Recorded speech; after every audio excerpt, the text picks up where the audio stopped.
I call this special town meeting to order. I'm Joanne Berry, town moderator.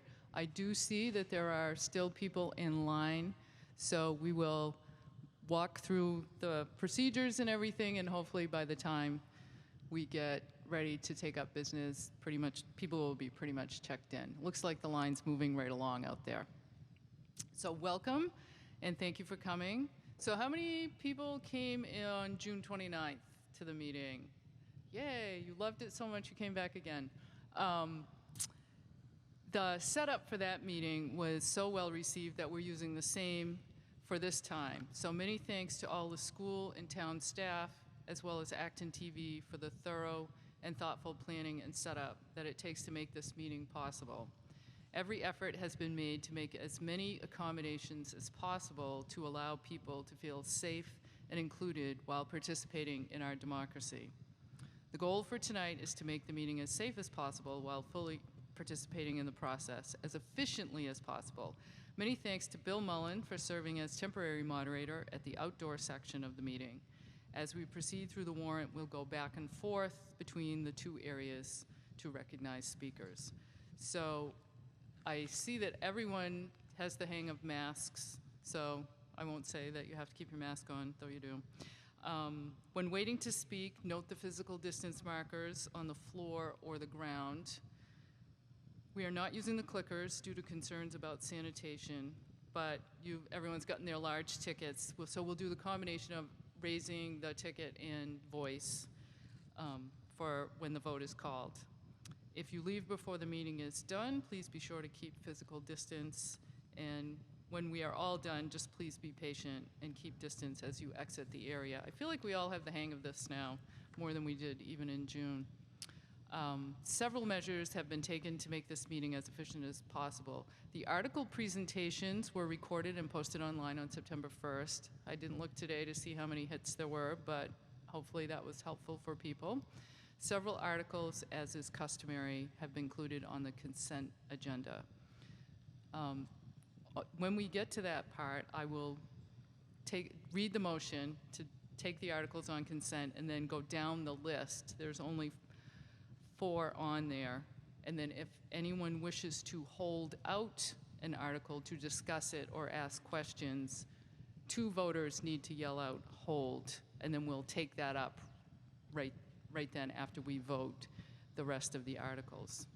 So tonight, the sponsors will have up to 5 minutes to speak unless otherwise noted, and town meeting members will have 2 minutes to make your point or ask your question. Just please use the microphone closest to you. We will not use pro and con mics.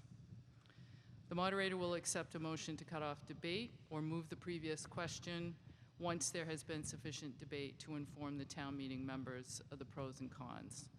Moving the previous question requires a second. It is non-debatable and requires a 2/3 majority to pass. In the absence of a motion to move the previous question, following a robust discussion, the moderator may determine, usually through a show of hands, that most of the voters have decided how to vote, and the vote will be taken at that time. So I do just want to encourage people to vote by mail. The town clerk encourages you strongly as well. The September 1st primary election was a success on mail. 83.8% of the 7,500 ballots were cast by in-person early voting or mail-in early voting. So only a few hundred showed up at the junior high to vote. To ensure timely delivery of your ballot, it is recommended that if you haven't applied already, do so as soon as possible, but definitely no later than October 20th. Applications received after October 28th cannot be accepted. So you can vote by mail or drop it in the box at Town Hall, which is a secure box. It's the night drop right by the entrance on the back side. If you've been to Town Hall, you'll see it, and there are signs. So that's a fast and easy way. There will be in-person early voting held October 17th through the 30th. So if you decide that's the way you want to go. And then if you mail in your ballot, it must be postmarked no later than November 3rd, and back into the election office no later than the 6th. You can track your ballot's progress through the Secretary of State's website. And then obviously you can vote on Election Day, November 3rd, at R.J. Gray Junior High. So if you have any questions or concerns, please email or call the town clerk's office, and they'll be able to help you. So tonight, first, we do expect to have speakers who are not residents of Acton, who have businesses in Acton. At this time, I would ask for your consent to hear from non-residents. All who are in favor, please say aye. Aye. Any opposed? Good, thank you. Our consent agenda. Moving right along. Mr. Benson moves that the town take up the 4 articles on the consent calendar of the warrant, Articles 6, 7, 8, and 9. Do I hear a second? It has been moved and seconded. The articles are Article number 6, to accept legislation, statutory speed limits, and regulatory safety zones. I heard 1. Any other? Are there any holds outside? I don't see any, Madam Moderator. That was only 1. Number 7, accept legislation, Saturday office hours. Article 8, release of restriction, 127 Strawberry Hill Road. There is holes out here, about 2 or 3. Okay, we'll hold number 8 then. Article 9, amend zoning bylaw, housekeeping corrections, personal wireless facility.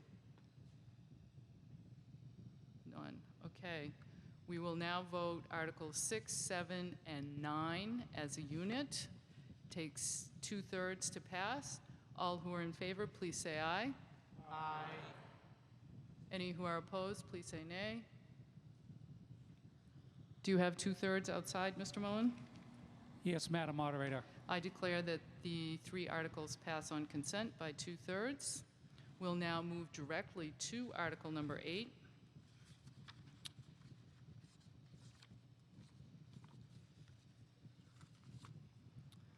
Mrs. Gardner moves that the town authorize the Board of Selectmen to take all actions necessary to release the restrictions as set forth in the article. Do I hear a second? It has been moved and seconded. Mrs. Gardner, to your article.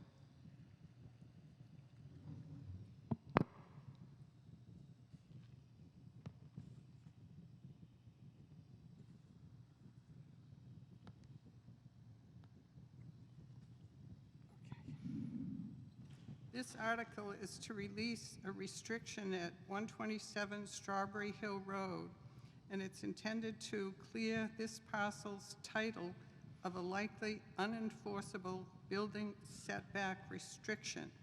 In return, the town will receive a permanent easement along the Pope Road side of this parcel to improve the sight lines at that problematic intersection.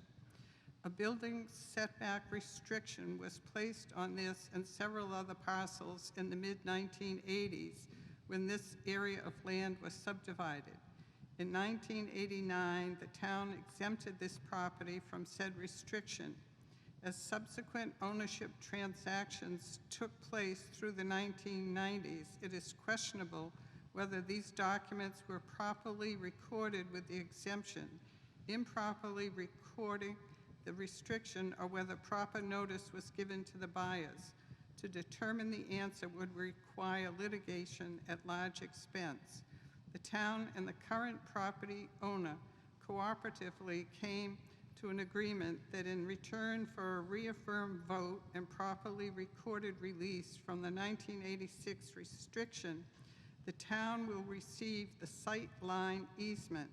It is not a unique situation that the town dispense with unnecessary easements that unduly encumber property owners. In this situation, it is unique that the town will gain the ability to implement long overdue public safety improvements at the Pope Road, Strawberry Hill Road intersection.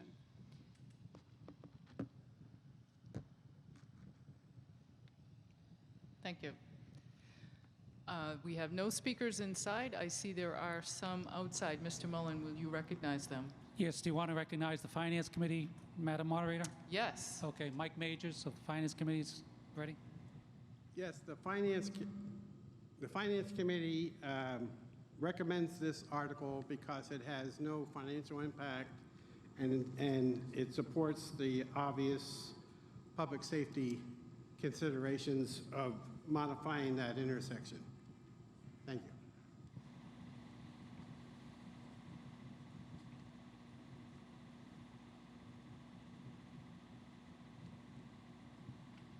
Next speaker outside.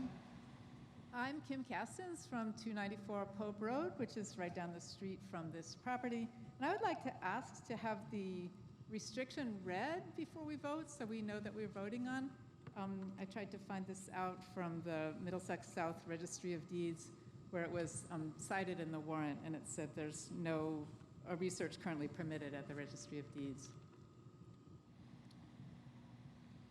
Do we have the language of the restriction available? Just a minute. Okay. Is it able to be read? Town council. Or explained? I'll recognize town council in a moment. She's just checking, looking.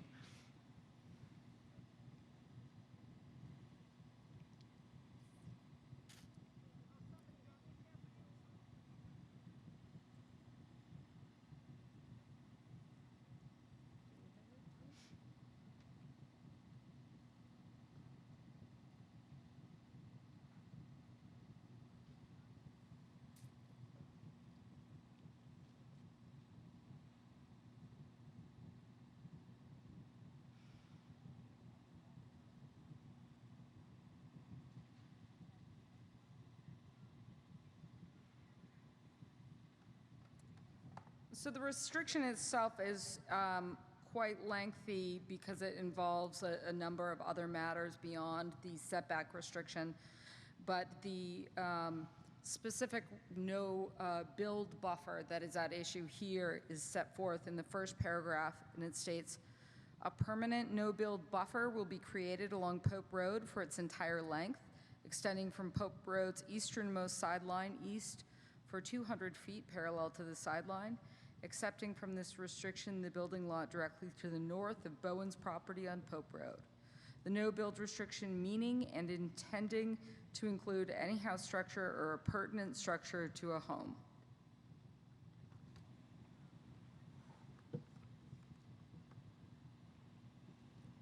So the warrant doesn't say that it's only that component? Hold on. I'm sorry. Hold on. The moderator needs to recognize you. Yeah, Madam Moderator, she's still at the microphone. Do you want to take a further comment? Yes, we'll take a further comment. So the warrant article doesn't say it's just that paragraph, that phrase that the council read? The restriction itself. Whoops, I don't think your mic is on. Maybe it is. Is it on now? Yes. Okay. The restriction, the specific request from the current property owners was specific to the no-build buffer. The entire restriction, which is just over a page long, and we have a copy of here and a copy of is available on DocuShare, it would all be released. Given that legally it's very unlikely that it's enforceable against that particular parcel at this point in time. I'm not sure what other portions of this restriction would be even relevant to that parcel. Thank you. I think that took care of it. I'll recognize the next speaker at the microphone. Tara Fredericks, West Acton. I object to this warrant article on the grounds that it doesn't actually say what it's going to do. So it's posed as a trade for a sliver of property for road safety that could be taken with eminent domain. But really what this is about is a subdivision and the choices between this kind of subdivision and that kind of subdivision. And I urge you to show the same plan that was shown to the Historic Commission that shows the acre or plus trees that where the house would go where there's an acre plus trees, probably bigger than it would be if they had to put it next to their house. You know, I'm sympathetic to a lot of this stuff, but I'm not sympathetic to being shown a warrant article and then being told it's for something else. So I'm voting no. Thank you. Thank you. Are there any other speakers outside? No, Madam Moderator. All right, seeing none in here, we will vote. This does require a 2/3 majority to pass. All who are in favor, please say aye and raise your card. Aye. All who are opposed, please say nay. Are there 2/3 outside, Mr. Mullen? I think I need to count. Okay. So Then I'll do a if there are any tellers out there, they can assist if needed. I'll do a quick count, and then I'll get back to you if it's not very clear. Okay. There are a lot more people outside than there are inside, in case you're wondering.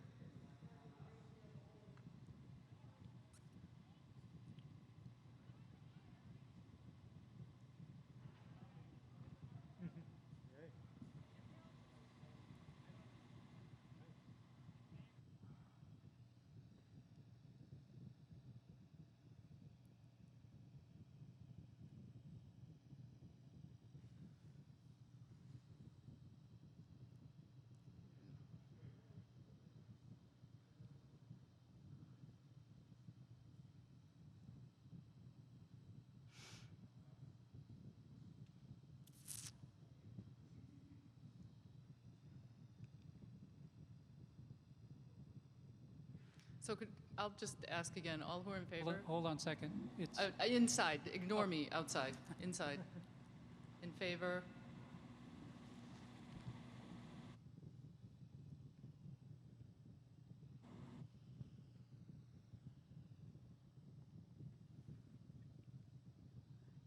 Okay, opposed?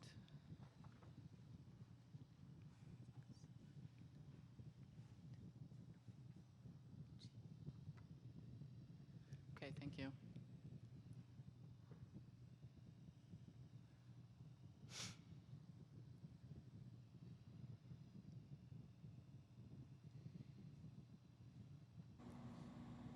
Madam Moderator? Yes. It's my estimate that there is not a 2/3 vote here, but it's, I think we need to count them. Okay, then let's do a count. We counted inside, or I counted inside. But yes, there's a lot more people outside.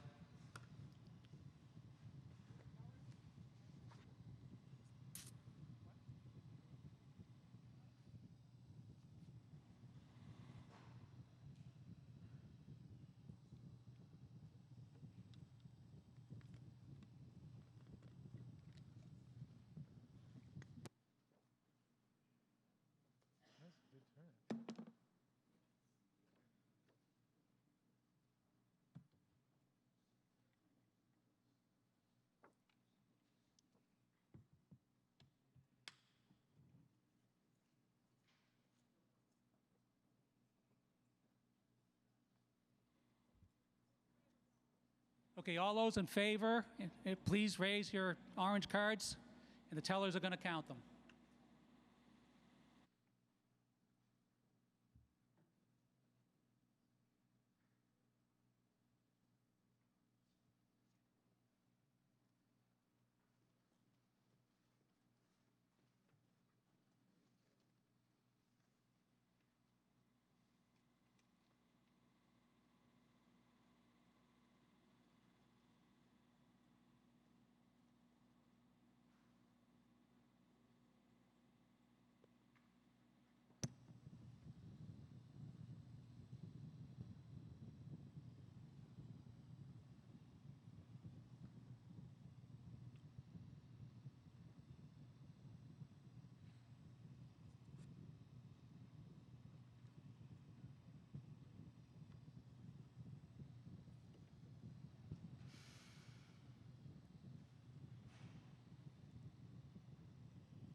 Madam Moderator, are we ready for the no votes? Yes. Okay, just 1 second.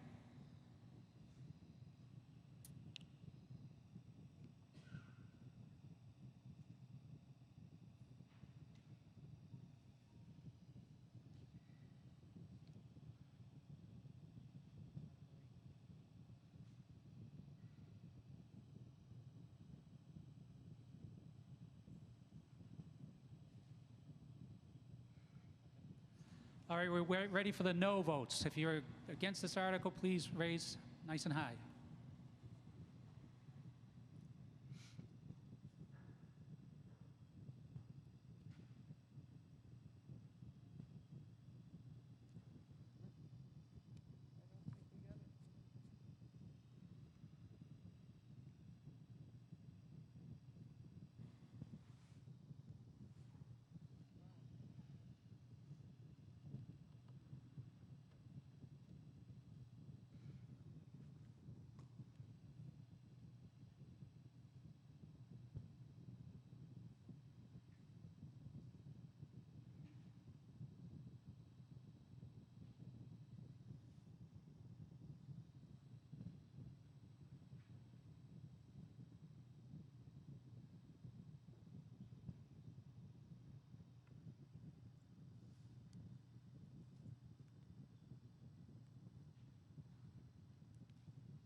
You can put your ballots down.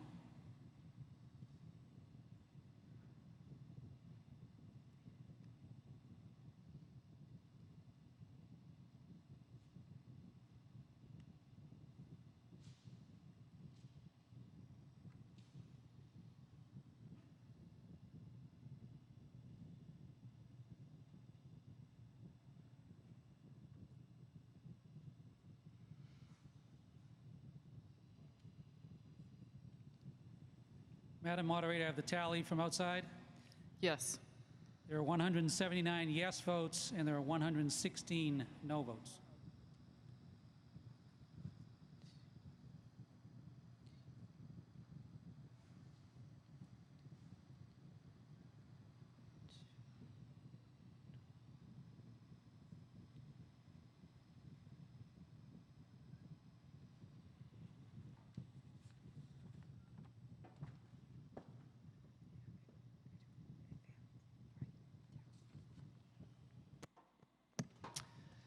The vote failed to reach 2/3 majority, so it does not pass.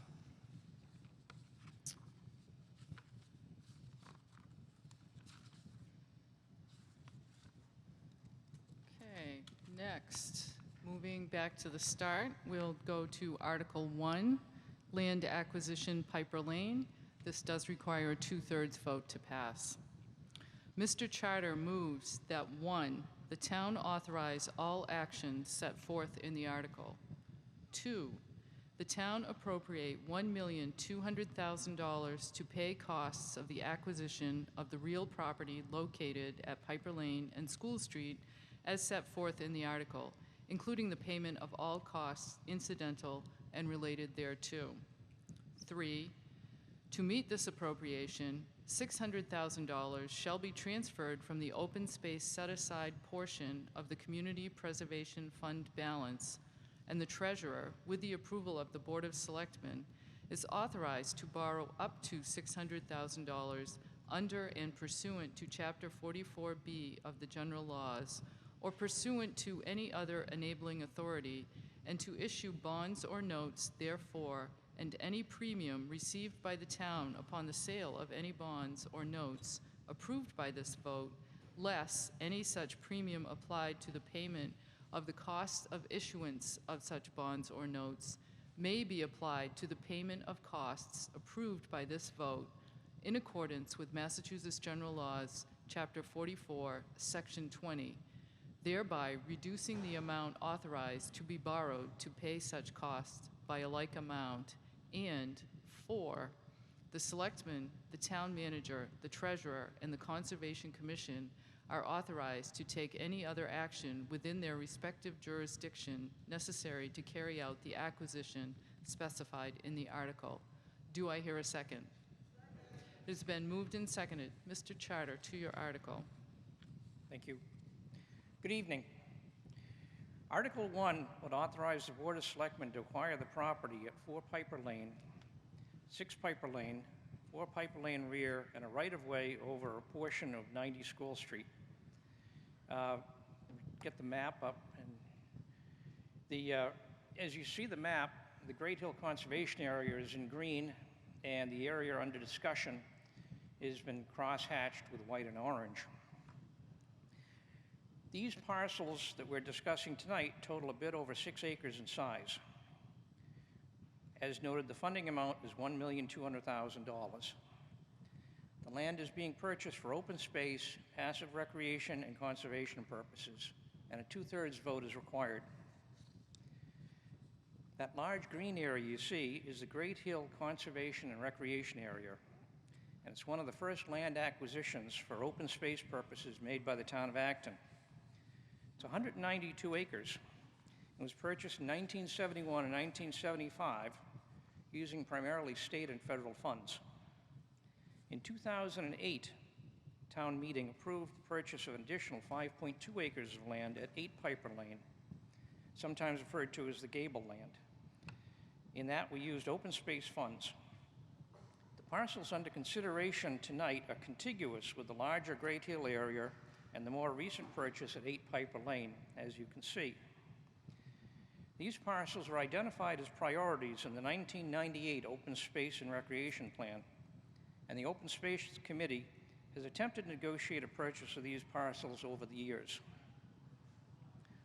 Over the last 2 years, these parcels were under consideration for development for multi-unit housing. That proposal was highly controversial and was opposed by many, including the Board of Selectmen, the neighborhood, and the larger community. This purchase comes about as a result of protracted negotiations between the Board of Selectmen and the developer, and represents what the Board of Selectmen deemed to be a fair deal for all involved. State law dictates that purchases of land using community preservation funds can only be made if the purchase price is less than the appraised value, and indeed, the purchase price is less than the appraised value. This land will be protected as open space in perpetuity, and the difference between the purchase price of $1,150,000 and the request of $1,200,000 will be used to defray the cost of the permanent conservation restriction. The land will be managed by the Conservation Commission subject to that restriction. The existing house on the property will be removed from the site or demolished, consistent with the entire parcel being purchased for open space. Most likely, the existing trail connections will be maintained or upgraded. As per the direction of the Community Preservation Commission, the full acquisition price will be split, with half coming from the Open Space Set-Aside Fund and half coming from long-term borrowing. The Open Space Set-Aside is a depository of funds allocated from Community Preservation Act funding each year at town meeting. The Open Space Set-Aside now holds approximately $2.5 million and allows town meeting to act quickly to acquire property. Strategically, it makes sense to always hold a good balance in the fund, as it is unpredictable when land will become available for purchase. Hence the decision to bond half the total cost. Long-term borrowing costs will be around $46,000 per year for 20 years, and those annual payments will come from Community Preservation Fund allocations each year.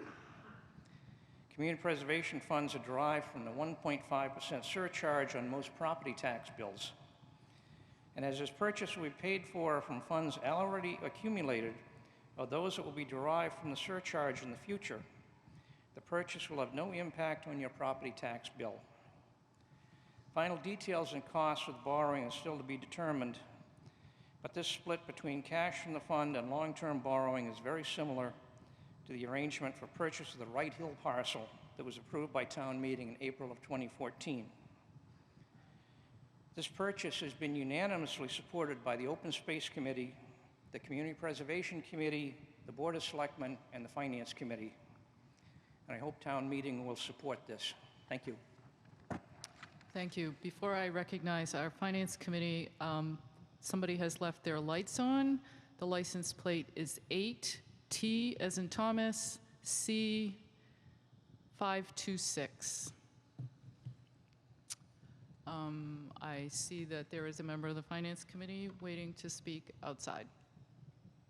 Go ahead, sir. Whoops, we can't hear. We still can't hear. Testing. There we go. The Finance Committee did vote to recommend this article. Thank you. Are there any members of town meeting wishing to speak? Okay, I see some. There is one person coming to the microphone out here. Okay, and anyone inside, if you wish to speak, approach one of the microphones. There's some folks lining up outside. Okay, I'll recognize the speaker at the microphone inside. My name is Prasad Komaneni. I live at 109 Nanset Path in Acton. I've been here for 33 years, and I'm reading this article. I'm not sure why we need to buy some more land. Town right now owns more than 30% of the land in the town, and why short, small land here, paying a lot of money. This has 3 parcels. If I combine all the assessment on 3 parcels, it comes up to $436,000. And we are paying 2.75% of the value of the land to whoever is going to get it, $1.2 million. We're spending a lot of money for a small piece of land, which we don't really need because we own a lot of land in town. Can you explain why we're buying this? You may answer the question. Certainly. So there has been a move for many years to preserve open space in town for conservation purposes, recreation, to a certain extent also to control development. I think the critical thing about these parcels here is that it actually fits. It's not an isolated parcel of land. It is interconnected with the rest of the Great Hill area. The larger of an area that you can preserve, the more important it is to provide ecosystem services there, wildlife, trees, that sort of thing.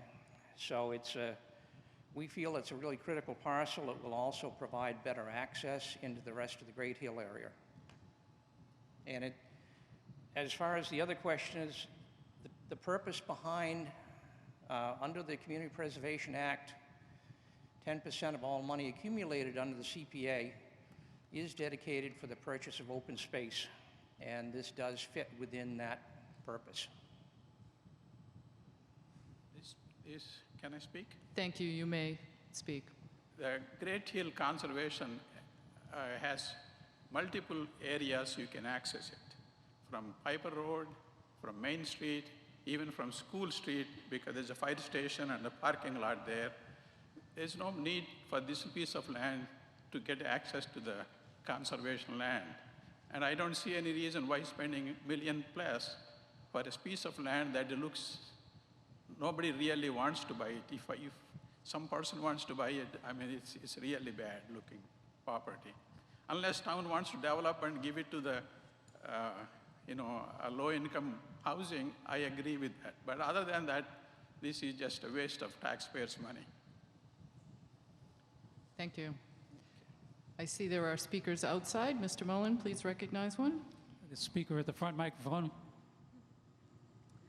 Hi, Susan Mitchell-Hart, President of the Acton Conservation Trust.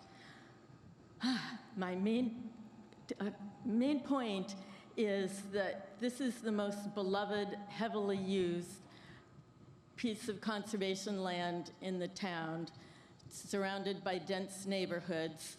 We, the Acton Conservation Trust, began the process of trying to save both of the parcels, 8 Piper Lane and 4, back in 2005. Then South Acton Village Neighborhood Association had an opportunity to let their neighborhood and the entire town know that this parcel is deserving of being saved. And thank you to the Board of Selectmen for picking up on that and stepping up and making the deal. At which point, the Acton Conservation Trust, we are a nonprofit, all-volunteer land trust, 501c3, which means we can do fundraising, and whoever gives funds can get a tax deduction. The point of this is to let you know 90 people have donated generously to a total of $56,000 as of today, and I expect that number to grow in the next week. So lest you think people aren't putting their support behind this land, I hope this sends a message. So thank you to everybody who supported this, and wish us luck. Thank you. The speaker inside? My name is Rick Reinowich. You can take your mask off if you like. My name is Rick Reinowich from 176 Newtown Road. I support the Piper Lane project, but there is a proposed high-density development at 180 Newtown Road, of which I'm an abutter. The Board of Selectmen, through the town's attorney, is encouraging the 180 Road development to move forward. The development at 180 Newtown Road... Excuse me, is this related to this article? Yes. Okay, continue. The Board of Selectmen, through the town attorney, is encouraging the 180 Newtown Road development to move forward. The development at 180 Newtown has more than half of the homes in the wetlands buffer zone. Could you please tell me why the Board of Selectmen recommended purchasing Piper Road, but is encouraging the development of 180 Newtown?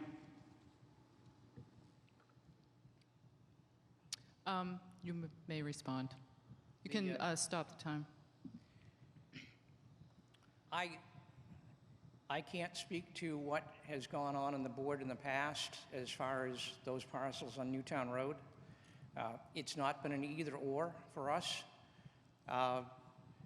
We had a situation here where the land was available for purchase through some negotiations, and we took advantage of that. I really can't speak to any of the background on the Newtown Road issue, and probably because there might be some litigation involved, I probably shouldn't speak anyway.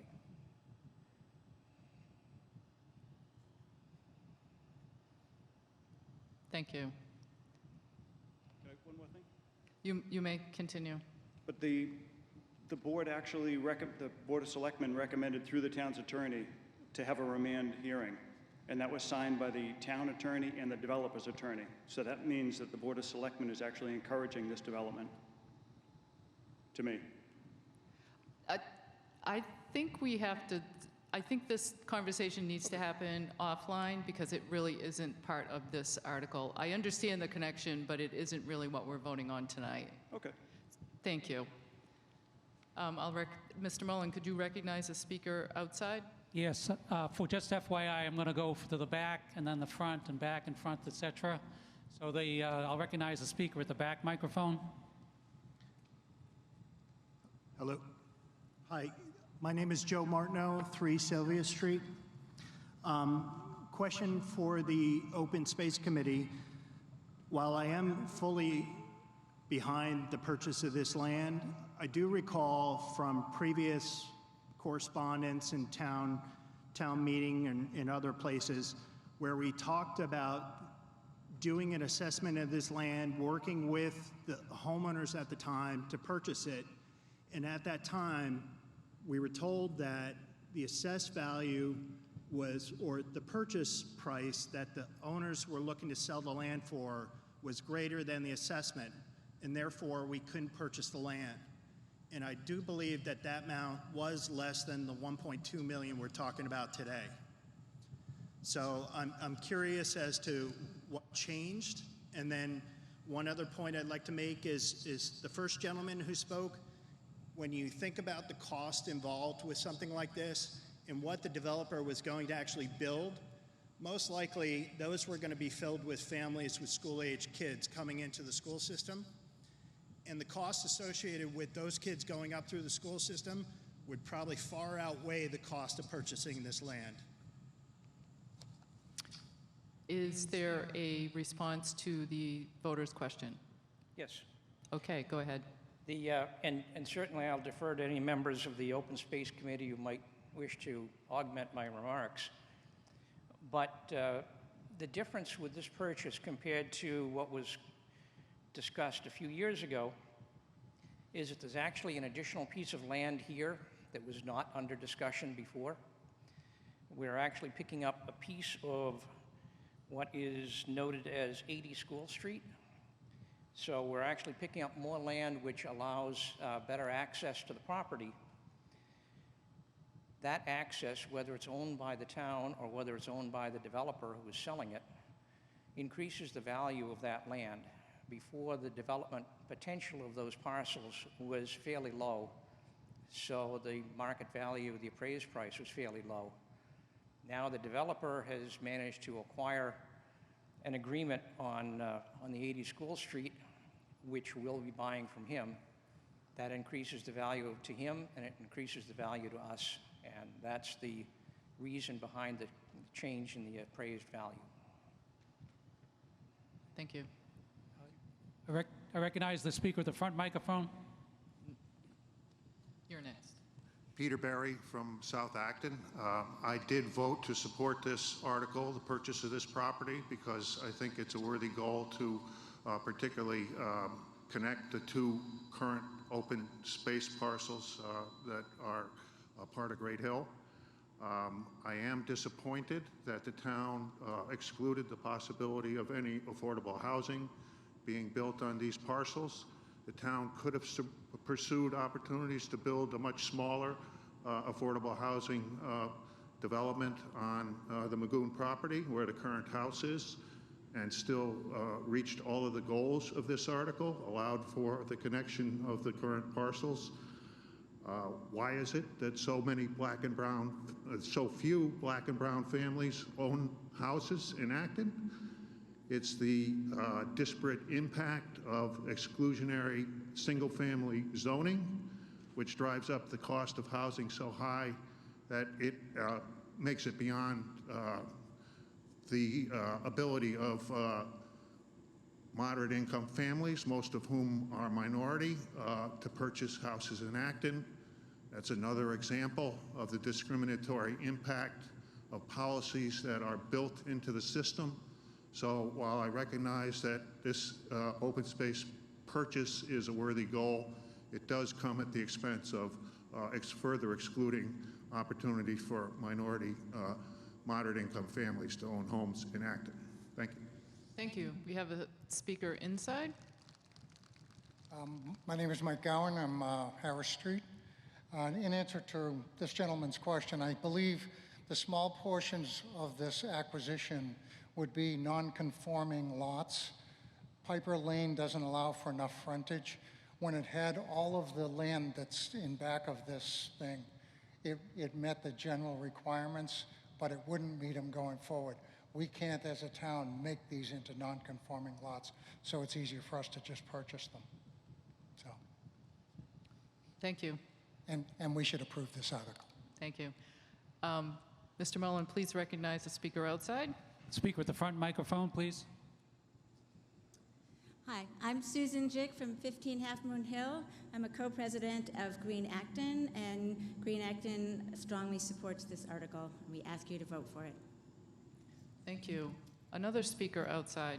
Speaker at the rear microphone, please. Rear microphone. Hi there, this is Mike Rothbaum. I live at 22 Tuttle. Can you hear me? Yes, we can hear you. Great. I'm the rabbi of Congregation Beth Elohim. I am speaking on behalf of nobody but myself. I want to just reiterate what Peter Berry said, that you've had students who have come before this town and stood on street corners and said that they want more teachers of color. They want to see themselves in the faculty and staff of this amazing school. If we don't figure out a way to make housing available and affordable to people of color, that desperately needed call that they're asking for is not going to be answered. I don't want to take away green space. I love the open space that's in this town. And so this might not be the place to build, but we've got to figure out some solution. You know, there's a lot of people who tell me in and out of the community how much they don't like our current national leader.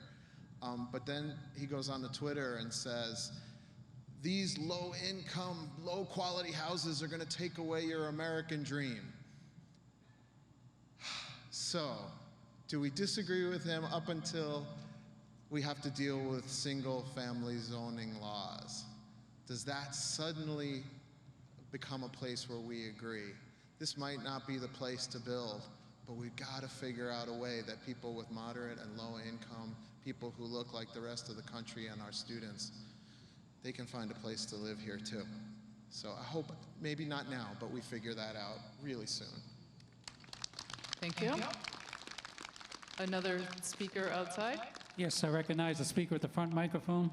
Tara Fredericks, West Acton. I'd like to object to some of the numbers that I just heard. I believe that about 75% of low-income people are white. I'd also like to point out that these units were going to be in the 80,000 a year income levels or above, but the average black person makes under 50,000. So I don't think that this is a comment about racism as much as our continued policy for affordable housing being $80,000 a year income and above. We're just approved 230 units down in South Acton, 0 for anybody below $80,000 a year. 32 units up on Route 2A, 0 for anybody under. So if we really want to deal with the pillars of racism and white supremacy, we got to engage either in heavily subsidizing new building, which I will not support, or engage in massive rehab programs. 30 to 40 of these condos go on sale on Route 2A and around town every year that could be rehabbed and can break even to bring people to this town, to make this town more diverse. And it shouldn't be a race to 10%. It should be a race to diversity. Thank you. And by the way, another 30, 40 of these little cottage houses, 300, 400, they can satisfy middle income. So I hope you engage in a massive rehab program. Thank you. I would urge the remaining speakers to speak to the article at hand. The issues raised are certainly important, but and relate tangentially to this article, but let's stick to the purchase of the land, please. Thank you. We have no speakers inside, so another speaker from outside. Yes, we have one speaker left, Madam Moderator, at the front microphone. Hi, I'm Jillian Davies, and I'm a wetland scientist. And I just wanted to explain some of the services that undeveloped land provides. It's not vacant land. It is land that cleans our water for us through the soil and through the wetlands. The trees and the wetlands can pull carbon out of the air and store it in the wood and in the soil. And so those are community services that the land provides. And the particular value for this land is that it is contiguous to the Great Hill Conservation Area. And then just as disclosure, I did do a peer review for this land, so I've been on the land and looked at it. And I do think we need to solve the housing issues, but maybe in denser areas, areas where the impact to a contiguous, one of our key contiguous conserved land isn't as at risk. So I just wanted to explain some of the value, and it's not really about accessing the land or even necessarily what it looks like visually, although we do appreciate the aesthetics. It is that it helps clean our water, clean our air, pull carbon out of the atmosphere, and help fight climate change. And climate change has a disproportionate effect on low-income people as well. So those issues are very related. Thank you. Thank you. We do have a speaker inside. Go ahead, sir. Madam Moderator, I'd like to move the question. There is a motion, and it's been seconded to move the previous question. All who are in favor of cutting off debate, please say aye. Aye. Any who are opposed, please say nay. What's the consensus outside? It's unanimous, Madam Moderator, in favor Thank of cutting off you. debate. We will now vote on the article. Article 1, land acquisition at Piper Lane. This does require a 2/3 majority to pass. All who are in favor, please say aye. Raise. Aye. Okay. Any who are opposed, please say nay.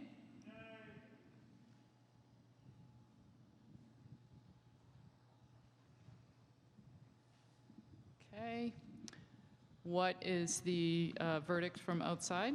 It's well over 2/3 in my estimation. There's a smattering of no votes, but all the rest were in favor. That is the same as in here. The article does pass by the required 2/3. Okay. Our next article, Article 2, to amend the town charter, title of the chief executive. This does require a 2/3 vote. Mr. Martin moves that the town amend the town charter as set forth in the article. He is proceeding to your motion. Oh, is there a second? It has been moved and seconded. Mr. Martin, to your motion. Good evening. So as you look at this picture of our first meeting house, I'll tell you that this article proposes changing the town charter to update the name of the executive branch of town government from Board of Selectmen to Select Board.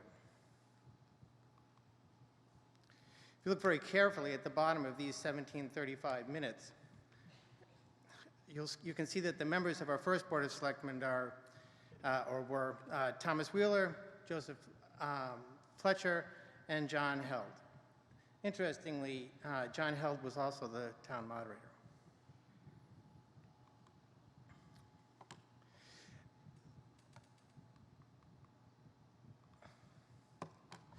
There are very few references to women in 18th and even 19th century town records. The first that I could find was 10 years after the town was formed, in Article 4 of the town meeting of that year, to see if the town will agree to give Timothy Farrar the pew ground under the women's stairs in case he finish it up decently. To read between the lines a bit, I assumed that there was an upstairs gallery where women could sit, and that there was a staircase there to get there was called the women's stairs. Timothy Farrar wanted to fix it up, fix up the floor space under the stairs, maybe for a pew of his own, I don't know. Unfortunately for him, the town meeting voted down that article.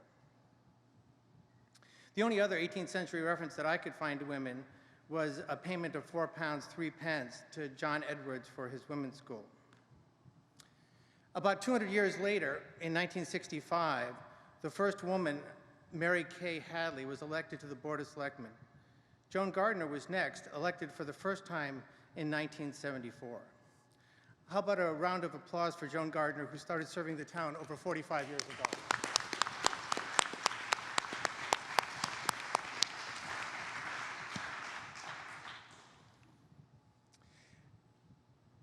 After the trailblazing by those women, things moved a little bit more quickly. Women have been a majority of the board as recently as the beginning of last year. No extra money is required for this article. The changes are simple. They can be covered as part of our normal budget for legal fees. There's no stock to be lost either because these days letterhead is printed as part of the document.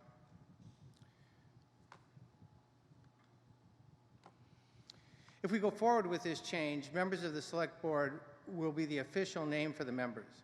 But informal names like Selectwoman, Selectman, member of the board are also fine. An increasing number of Commonwealth towns have made the change, including neighboring Boxborough. The Massachusetts Selectmen's Association is now known as the Massachusetts Select Board Association. The vote tonight is part of a multi-step process that changed the town charter. The first step is a Board of Selectmen vote, which is done. The second step is a town meeting vote, and that's tonight. The third step, assuming that the vote tonight passes, is a ballot vote by the town at the next town election, and finally an affirmative vote by the state legislature.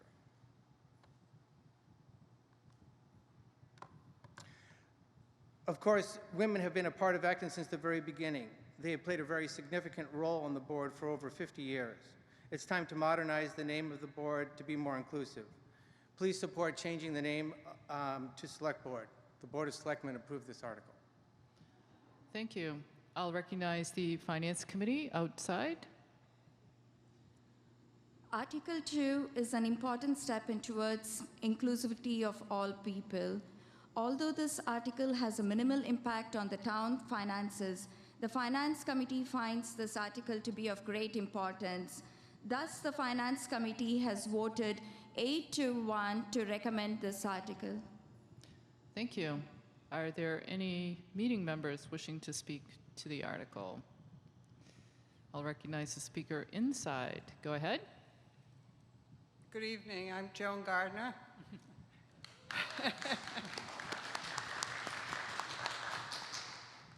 And I'm in opposition to this article. As the second woman elected, I have served as an Acton Select Man for 14 years. I am a human, I am a female, and I do not object at all. I feel very privileged that the citizens of this town have enough faith in me to elect me to this position. I hope you will continue the name the Acton Board of Selectmen. Thank you. Thank you. Mr. Mullen, will you recognize a speaker outside? Yes, I recognize the speaker at the rear microphone. Just a friendly addition that in addition to men and women, there are also people who are non-binary who, if they're qualified, should serve on this august body. Thanks. Thank you. Speaker inside. Leo Fochman, Wright Terrace. And I want to repeat that. My last name is Fochman. If we start going with this all-inclusive, am I going to be called Foch person?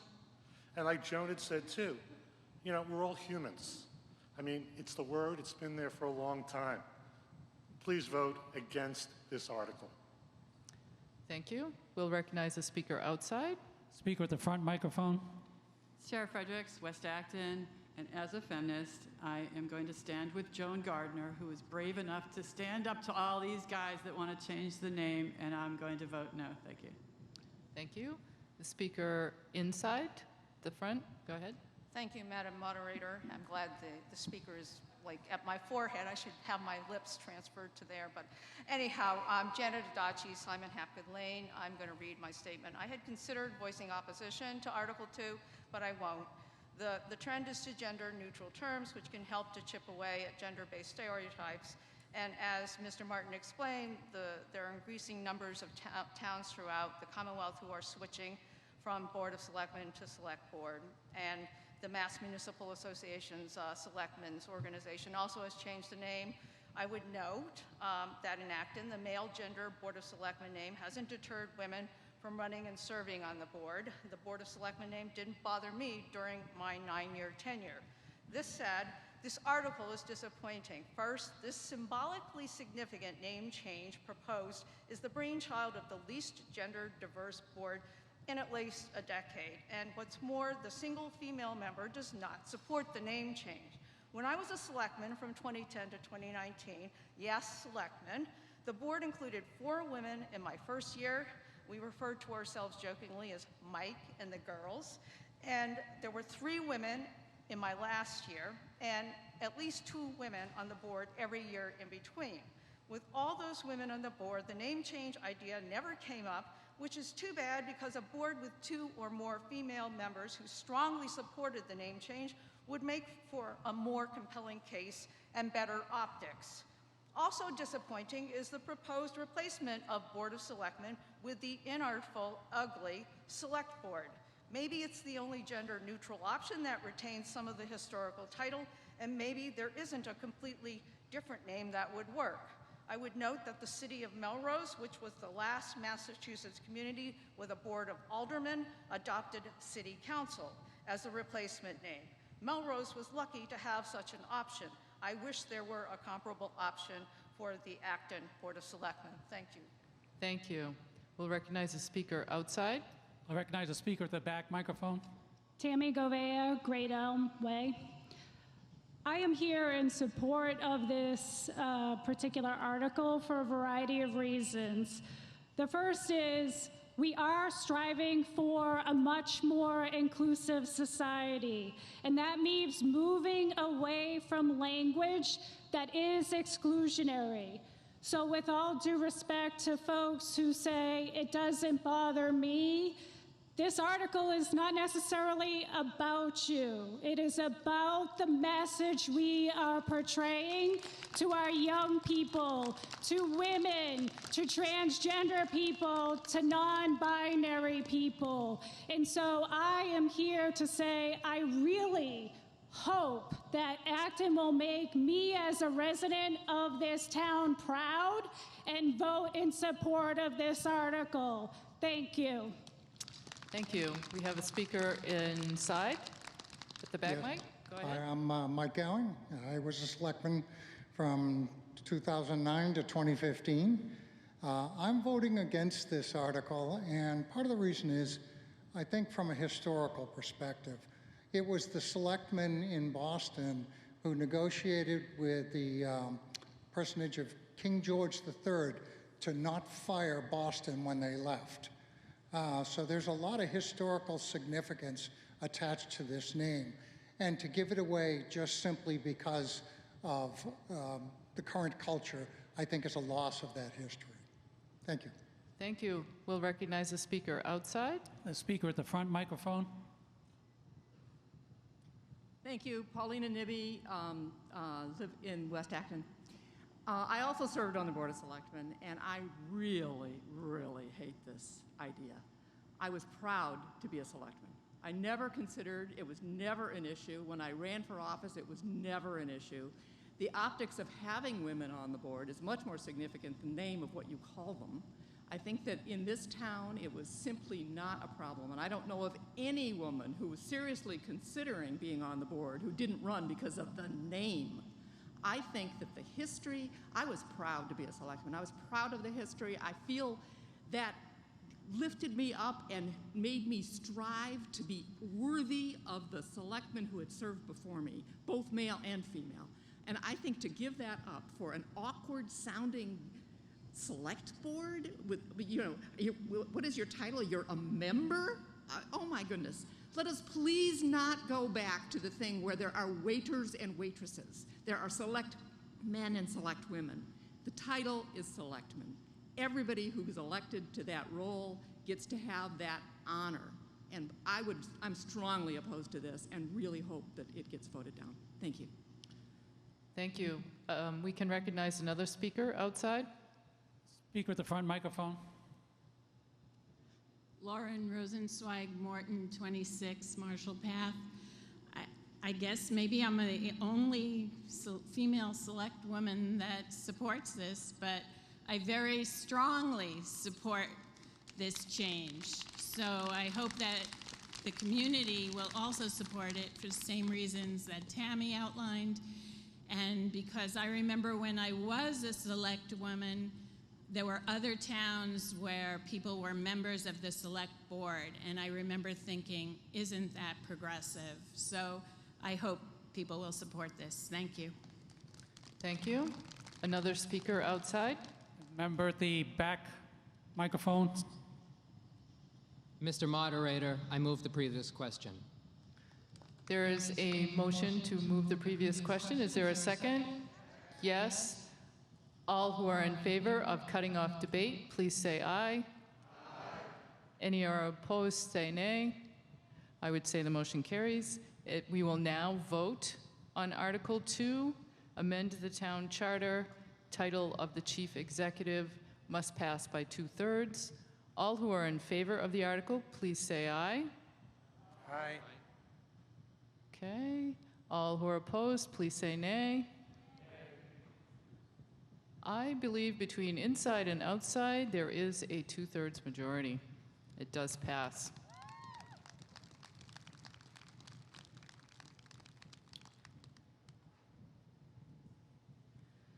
Article 3, authorize payment in lieu of taxes, solar facilities. This requires a majority to pass.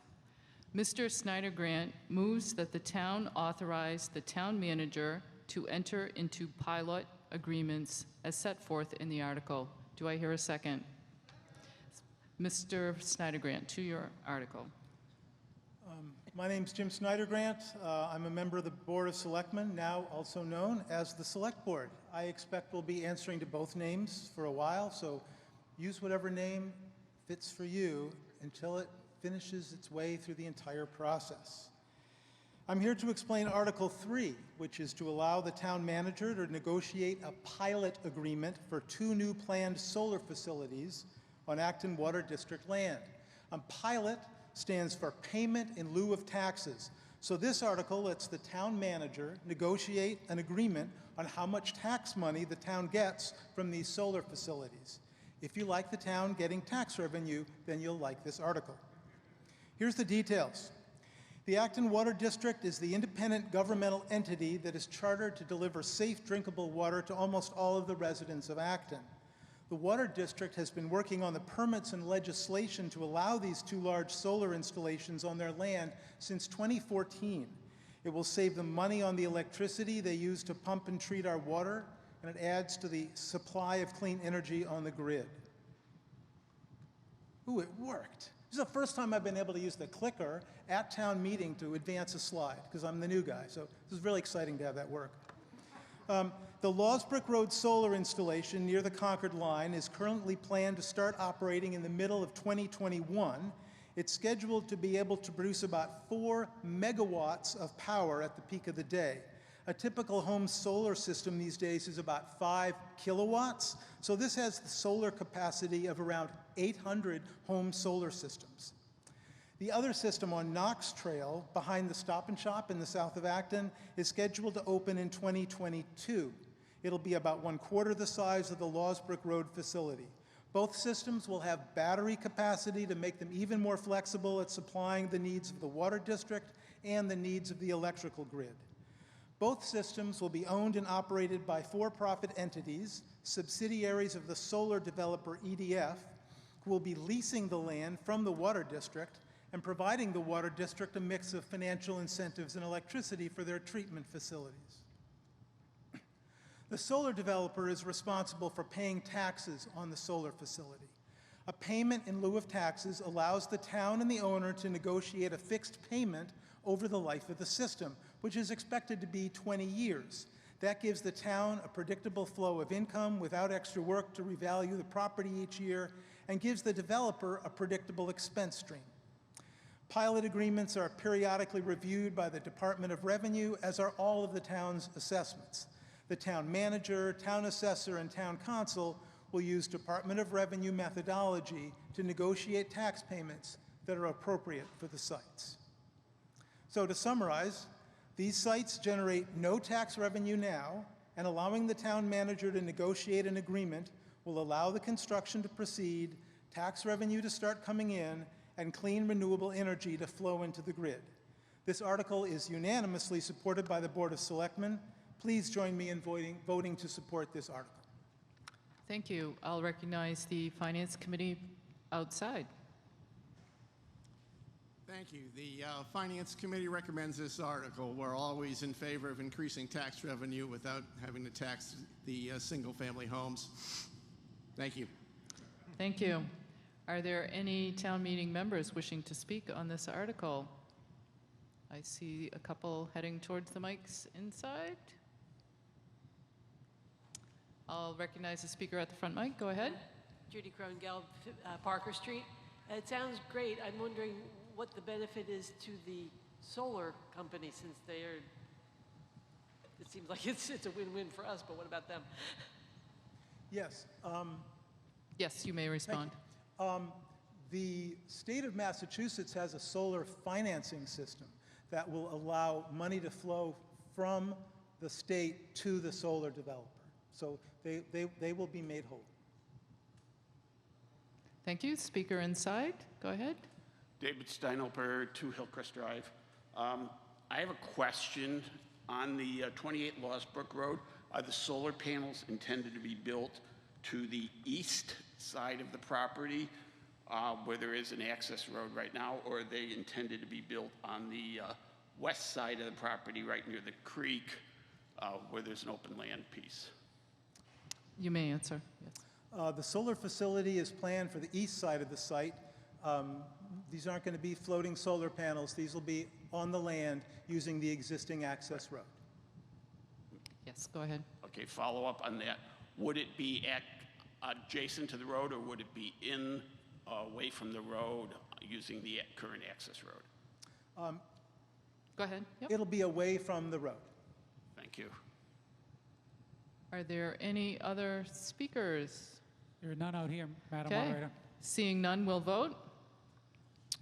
All who are in favor of Article 3, authorize payment in lieu of taxes for solar facilities, please say aye. Aye. Any who are opposed, please say nay. All right, the motion does pass.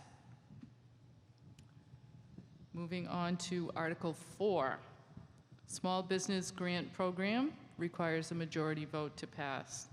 Mr. Benson moves that the town transfer from free cash and appropriate $165,604 for the creation and funding of the COVID Small Business Grant Program as set forth in the article. Do I hear a second? Mr. Benson will have 8 minutes, and Mr. Cole from the Finance Committee will have 8 minutes following him. Mr. Benson, to your article. Yes, good evening. There will be some background to my presentation to give some context. Massachusetts received $2.67 billion in CARES funds from the federal government to assist in the payment of COVID-related expenses. Acton was allocated $2.1 million. Under the federal guidelines, the monies could not substitute for lost revenues nor replace budgeted municipal spending. On May 26th, the Board of Selectmen approved 2 initiatives to be funded from our CARES allocation. The first was $50,000 for a rental assistance program, which would provide from $350 to $800 per month for Acton residents demonstrating lost income due to COVID-19. The town's rental assistance program is separate from but is worked alongside the United Way of Acton Boxborough's assistance program, which has raised $175,000. The second initiative was $100,000 for a small business grant program to provide grants up to $4,000 each for 25 small businesses with a physical commercial presence in Acton. 43 businesses were deemed eligible by the application deadline of June 15. On June 18, a lottery was held and 25 grant winners were selected and immediately notified. When the town sought release of the $100,000 from our CARES allocation, the Massachusetts Department of Revenue refused. When pressed, the DOR acknowledged the Small Business Grant Program was an eligible use of CARES funds under federal guidelines. We appealed the decision as far up the bureaucratic line as we could without success. Note the CARES funds for the rental assistance program were released. In an effort to keep the program alive, we sought town council's advice whether the town's free cash could be used to fund the program. We were advised we could if town meeting approved the appropriation. On August 10, the Board of Selectmen voted to place a funding request for $165,604 on the warrant for this special town meeting. The $165,604 would provide grants up to $4,000 to each of the 43 eligible small businesses. With $40,000 of the initial $50,000 of funding for the rental assistance program dispersed, the selectmen at their meeting on August 24 approved a second $50,000 for the rental assistance program to carry it through December. Using public funds to aid private businesses is an issue over which reasonable people may differ. In the run-up to special town meeting, the town's Economic Development Committee voted 8-0 to unanimously support the article. The Acton Finance Committee voted 5-4 not to recommend the article, and the Board of Selectmen voted 4-1 to recommend the article. We are well aware of the anxieties and uncertainties experienced by all our residents due to COVID-19. We don't discount those concerns and understand it may affect how individuals vote on Article 4. Bear in mind we already use public funds to aid individuals and businesses. Last year, Acton provided $600,000 in property tax relief to seniors and those individuals facing hardship due to job losses and other circumstances. In recent years, town meeting has awarded a 20-year tax incentive to Insulet Corporation and a 5-year property tax incentive to AES Corporation to draw those businesses to town. With both property tax relief and property tax incentives, we all pay slightly higher taxes to offset the lost revenue. There are some 600 unincorporated businesses in Acton. These include businesses run out of private homes, such as landscaping, contracting, consulting services, daycare, and art and design studios. The proposed small business grant program targets businesses which meet the following criteria: a for-profit business with up to 35 employees, a physical commercial presence in Acton, less than $1,500,000 in gross revenue, and a demonstrated loss of revenue of 50% to COVID-19. Local or national chains are not eligible. If Article 4 is approved, all eligible grant recipients will be required to sign a contract with the town, in part setting out how the grant funds will be used. Here are the 43 businesses determined to be eligible for grants up to $4,000 each under the program. Every one of us, I suspect, frequents some of them. Now, what this discussion is not is an Economics 101 class that capitalism is about taking risks. The issue is the risk to the town in losing these small businesses. Acton has never been a box store town. We have no Walmarts, Targets, or Home Depots. The 43 eligible businesses and the many other small businesses with a physical commercial presence in town are a fabric of our community.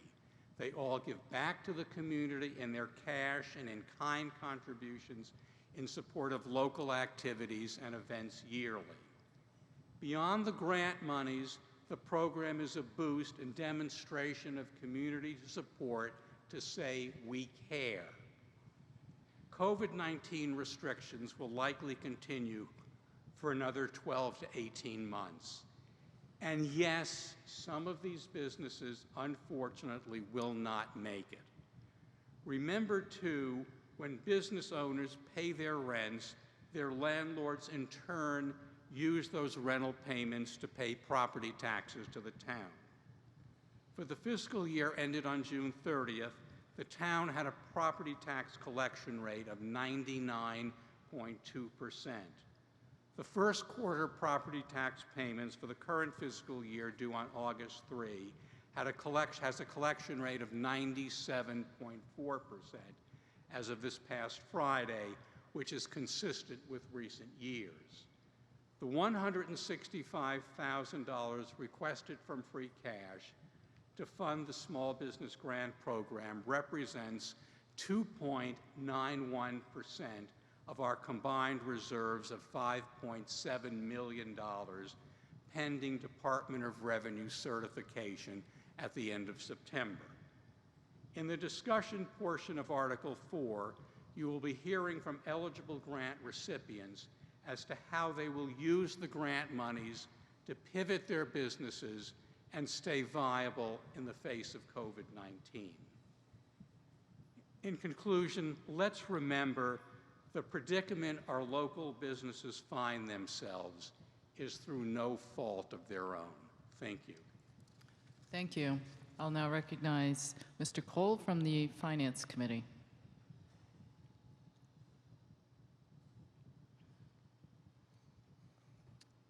Thank you, Madam Moderator, and thank you, Chairwoman Anderson, for allowing me to speak to this article on behalf of the Finance Committee. It is my role to present the reasons why the Finance Committee voted to not recommend this article. Of course we want to help, but in deciding this article, we asked, will this be effective? Is there any risk to the town? And is this fair and appropriate? This is simultaneously too little money to save any entity and too much money for us to give away for no benefit. The goal of this program is to bridge a given business to the other side of the calamity that is COVID-19. But how many days of wages or months of mortgage does $4,000 cover? Certainly not enough to span a crisis that is 5 months long and counting. These businesses will survive or fail regardless of this grant. But if a business fails, we will have paid their creditors with nothing to show for it. We have not yet seen the impact of this recession in town receipts. To spend money now, to assume we are safe from any repercussions, is unwise. I'm going to take the liberty of scaling down a famous Everett Dirksen quote to be a little more in line with municipal budgets and say 100 grand here, 100 grand there. Pretty soon we're talking about real money. And at 2.9% of town reserves, I do not dismiss this as small change. Furthermore, it represents a significant percentage of tax abatement when compared to any one business's yearly tax bill. When I first joined the Finance Committee, the departing member whose seat I now hold said that we had to promote business to help shift the balance between the residential and commercial tax base, to help keep retired seniors from being forced to leave, and to be an affordable place for new families to move into. Promoting businesses by giving them taxpayer money does the exact opposite of that goal. 89% of the money in our reserves was paid by the residential tax base. This proposal gives a quarter of all the corporate paid reserves to less than 7% of our businesses. This is a transfer of wealth from homeowners and the majority of the commercial tax base to a scant few businesses. This was originally meant to be a federally funded program. Federal money is not the same as town money. The feds can borrow at historically low interest rates. The town must have a balanced operational budget every year. When and if the federal government truly digs itself too deeply into a hole, they can print their own money. There is no debt, public or private, that can be paid with the municipal reserve currency of Acton. As stated, we already have programs in place to support the poorest among us. Please review the stringent requirements of the Property Tax Relief Program's pamphlet. Be thankful that you do not qualify. We have a pandemic fund to help renters, the Emergency Rental Assistance Program, which to date has provisioned a total of $100,000 to 39 recipients. And by the way, that program is eligible for federal reimbursement with all the benefits that come from using other people's money. Helping hurting members of our community is indeed a worthy goal. It is communal assistance wherein success is defined by a subsistence quality of life.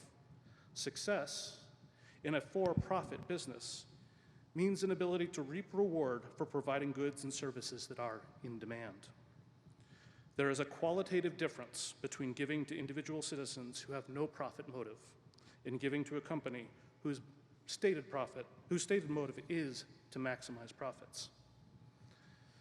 Unemployment in Acton went from 2.3 in July of 2019 to 10.9% in June of 2020.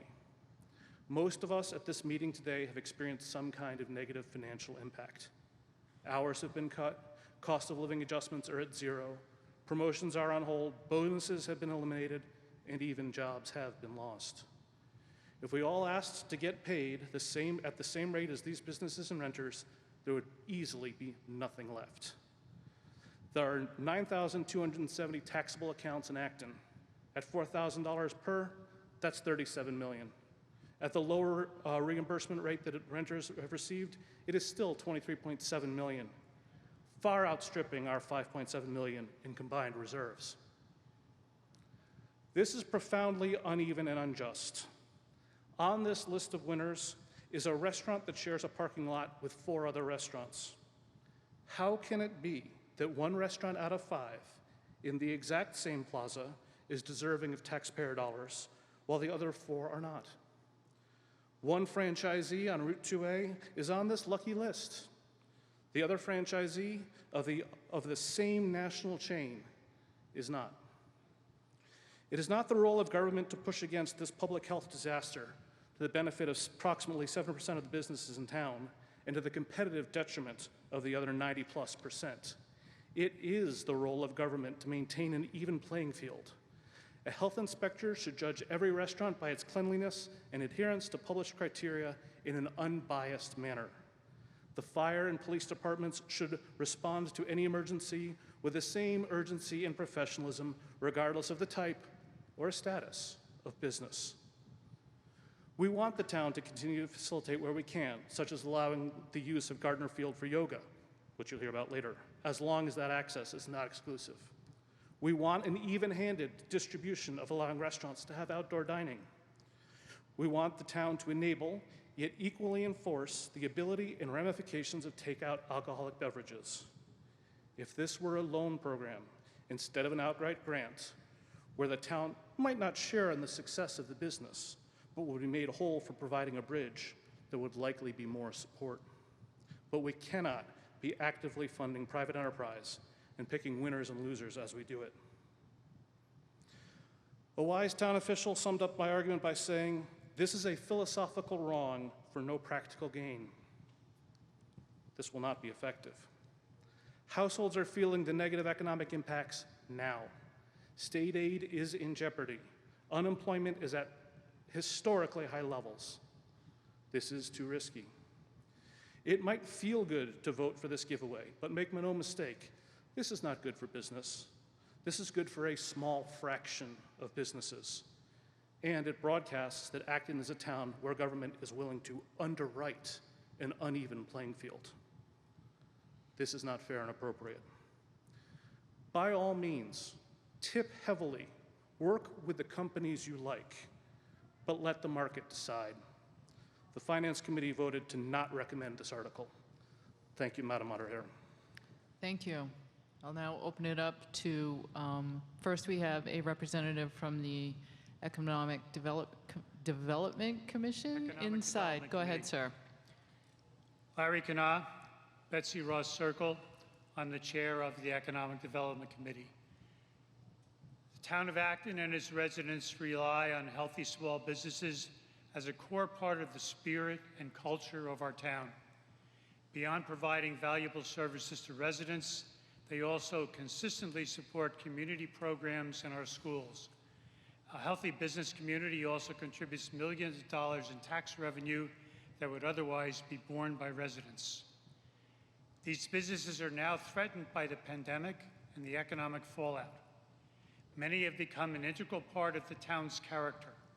They are part of this community, and it's essential that we support them as we would any of our neighbors. Article 4 presents us with an opportunity to show our gratitude to many of these businesses. The Economic Development Committee unanimously supports this article. Please join us and vote yes on Article 4. Thank you. Thank you. Mr. Mullen, please recognize the speaker outside. Okay, the speaker at the front microphone, please. Hello, Nancy Waters, Massachusetts Avenue. If you're like me, you are aware that your wealth is tied up in your home, and you pay obsessive attention to the value of that home. The value of our homes derives from the attractiveness of our community to the people who would be buying those homes. These days, those people are young Gen Xers, millennials, and very soon Generation Z. And they want stuff. They want stuff they can walk to and drive to easily from their homes.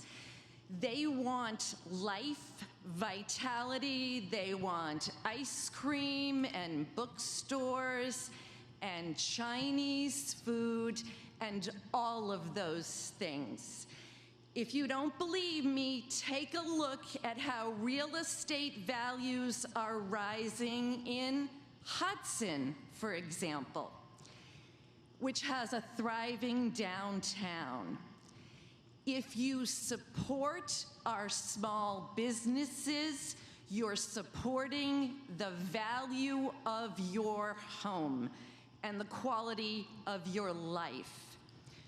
Furthermore, there is nothing more depressing to a community economically or to a soul psychologically than shuttered storefronts.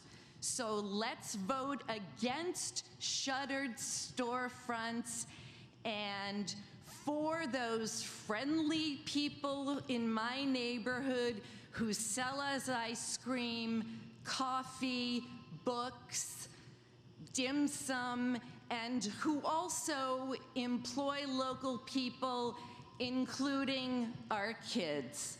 Thank you. Thank you. I'll recognize the speaker inside at the front microphone. Go ahead. Ray Jacoby, 554 Great Elm Way. I'd like to put a face to this discussion, and I would highlight the Finance Committee voted 5-4. Although it was a very eloquent presentation, it was a 5-4 decision. I'm speaking to you as a town meeting member. I've lived in town for 35 years. As a consumer and as someone who works for one of these businesses, our business revenue is down 2/3. This is not a handout. This is an investment in the community. The business I work for is over where the CVS is. In the last week, we've had 2 more businesses shutter down. I agree with the prior speaker. There's nothing more depressing. This is a community issue. It's not going to solve all the problems, but it is a significant lifeline, and it's an investment in the community. And I strongly, strongly urge you to vote for this as an investment in the community. Thank you. We'll recognize the speaker outside. We'll recognize somebody at the back microphone. Hi, my name is Kira Marino. I'm the owner of Revolution Community Yoga. And yes, we have yoga at Gardner Field, and I couldn't be more grateful to the town for letting us use the space. And really what I want to say is that I don't feel entitled to this grant. I don't think any of the businesses do, but we're in a situation where it's being debated and literally every penny counts right now. So I just wanted to let you know how grateful I am for you even considering doing this for the small businesses. Thank you so much. Thank you. We'll recognize the speaker at the back microphone inside. Hello, my name is Ella Silvestri. I'm an Acton Boxborough native. I was born and raised here. I have owned and operated Nouveau Skin and Nails in Acton for 31 years, Forever Beautiful Inc. for the past 15 years, and Beamer Energy Center for 3 years. I love what I do. I love making people feel good about themselves. It has never been a job. For 31 years, I've been holding people's hands, and it's a passion. Anytime a community member or a client has asked for a donation to, say, put an ad in the Temple flyer or asked to donate a team, I was, yes, absolutely. Would you please donate a gift basket to Oktoberfest or the Christmas stroll? Sure, when do you need it? Could you donate for our silent auction? Yes, when do you need the gift certificate? I was always happy to help out. Fast forward to 2020. Salons were one of the first to get shut down. I was closed for almost half a year. Think about that, half a year. Some businesses are still closed down. The fact that I'm standing here before you now means that my business is still in business, but barely. We're just holding on, and some businesses, like people said, have not been able to get through this. This grant money would allow me to afford my yearly licensing fees. I have 5 to support those 3 businesses, as well as the required courses that I need, such as bloodborne pathogen and CPR that is needed for certification for the tattooing. It would also help to replenish all the products that had shelf life and I had to dispose of them. Not to mention the PPE supplies that we need to keep everyone safe. So I know that I'm not speaking for myself, but the other small businesses as well. This grant money would not only be appreciated, but is necessary in our time of need. We have all stepped up gladly when our community came to us and asked for help. Now we're asking the community to give us a hand so that we can stay open in these desperate times. Thank you. Thank you. We'll recognize the speaker outside. The speaker with the front microphone. Hello, David Didrikson. I live in Lincoln Drive. I've lived in Acton for 32 years. I also was a small business owner in Acton for 20 years. I owned Willow Books and Cafe. 23 years ago, thank you. I retired and left 3 years ago after leaving the corporate world to come and have an experience in Acton. I was very grateful for that experience, but I'm really glad I retired because I would not have survived the COVID. There's just only so much you can do. People just assume, I guess, that small businesses have lots of money. They don't. You see money coming in, but you don't see it going out. It goes out in a lot of places. I used to tell my employees that if something happened to the store, you might lose your job, but I lose my house. It takes a certain kind of person to be a small business entrepreneur these days. You've got to get up every morning and kind of bang your head against a wall. You face a lot of obstacles. There's a lot of big companies with a lot of advantages you don't have. And, you know, it's a great challenge. So I think the speaker from the Finance Committee kind of missed the point. This isn't a no interest loan, and it's not a gift. It's a message that this town is sending to the small business community, saying we want you here.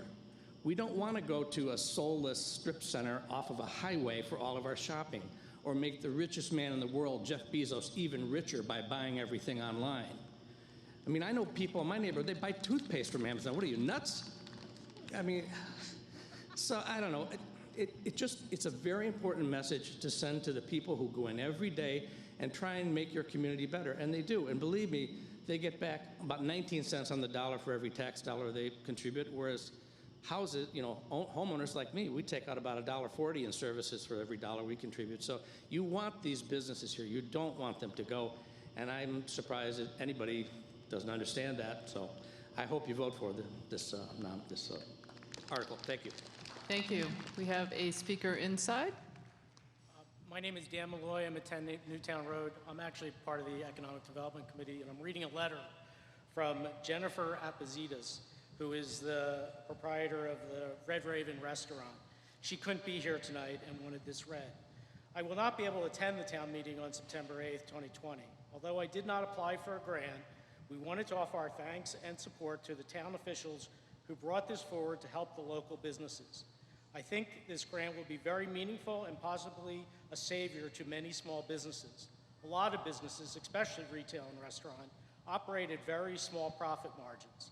In these times, every little bit helps and may even save some of them from foreclosure. So thank you again, and I hope that this passes and you help me in joining our local and supporting our neighborhood businesses. Thank you. We'll recognize a speaker outside. The person at the back microphone, please. Hi, I'm Bill Ray, one of the co-owners of Acton Coffee House. Oh, thank you. Thanks for this opportunity to briefly describe the impact of COVID on our cafe. We closed the cafe voluntarily on March 25th out of concern for the safety of the community and our staff, despite the fact that according to the governor's rules, we could have stayed open to do takeout. I hastily put together an online store so our customers could order coffee beans, tea, etc., while we were closed. But despite the truly heartwarming support that we got from our loyal customers, our sales were down about 85% while we were closed. We reopened May 18th in phase 2 and outdoor seating was possible, and sales have picked up a little bit, but it's still way below where we were at this time last year. To quote an overused line from a popular TV show, winter is coming. That means no more outdoor tables. In the limited space in the cafe and in accordance with the guidelines, we can basically seat 4 people safely inside. Combine that with the fact that there's prediction of a second COVID wave, and it's clear it's going to be difficult to make it to spring. The grant would help. It would help us cover some costs. We could think about some HVAC enhancements that would make it safer to come inside. Just real quickly, I want to underscore something John Benson said.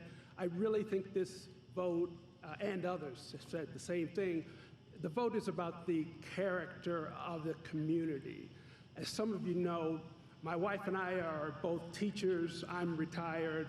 We started the cafe not to make a lot of money, not possible. As a previous speaker just mentioned, it's not that sort of business. In fact, we've subsidized the cafe from our teacher salaries occasionally.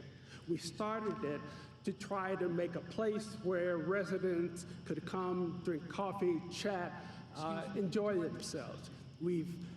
Excuse me, could you bring your comments to a close? We're supposed to do about 2 minutes apiece, and there's a bunch of folks out there. So. All right, sorry. I'll just stop there then. I hope you will allow us to continue to bring what no big box or chain can to Acton. Thank you. Thank you. We'll recognize another speaker outside. Speaker at the front microphone. Yes, I'm John Regan. I live on Captain Brown's Lane. I've lived here for 23 years, and I'm the owner of Hit the Net Sports, which is on 2A. So Hit the Net Sports is a specialty sporting goods store, and I used to attend my kids' games, and then all sorts of parents were lamenting the fact that there was a sporting goods store on 2A that closed a few years before, and there were no sporting goods store in town. So I decided to open the store, and it's been open for 5 years. COVID has heavily affected the business. Overall, since March, we're down 74%, and that includes even August. So for the month of August, last year to this year, we're down 70%. And a bunch of that is uncertainty about fall sports even coming, colleges not playing sports, etc. Look, Hit the Net Sports has employed about, over the last 5 years, 20 Acton Boxborough high school students, in which this was their first job ever. It also employs a full-time Acton resident, besides myself. It also, in addition, if you walk around these fields around the high school, you'll see the timing for the track that's up at the fields. That was completely donated by Hit the Net Sports. Also, there's a lacrosse wall that you'll walk by at the lower fields. That was mostly donated by Hit the Net Sports. So we've donated well over $50,000 to different causes around Acton. And that's not just Acton Hit the Net Sports. That's many of these local businesses, like you heard earlier, have donated a lot. So we do a lot for this town besides just paying tax revenue. If you calculate it that way, you're missing something. So how will this help us survive? You know, it'll just help us get, sporting goods is very seasonal, and it's going to help us get to the next season where hopefully hockey will be played and lacrosse will be played. Thank you very much. I hope you vote for the article. Thank you. We have a speaker inside. Catherine Black, Central Street. I move the previous question. There is a motion to move the previous question. Is there a second? All who are in favor of cutting off debate on the question, please say aye. Aye. Any who are opposed, please say nay. What is the verdict outside? Virtually unanimous to favor. Okay, very good. Same in here. We'll now vote on Article 4, Small Business Grant Program. Does require a majority vote to pass. All who are in favor, please say aye. Aye. Any who are opposed, please say nay. What's the verdict from outside? There's about 5 no's, all the rest years. Yes. They're very close to that in here. The motion does pass.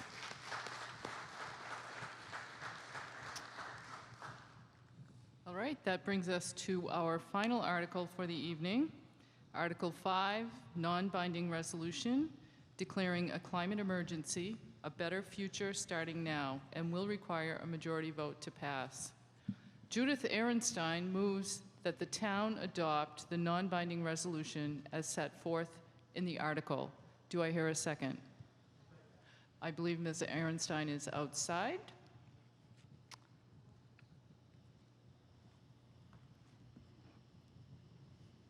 Yes, she is. I recognize the speaker at the front microphone. To your article.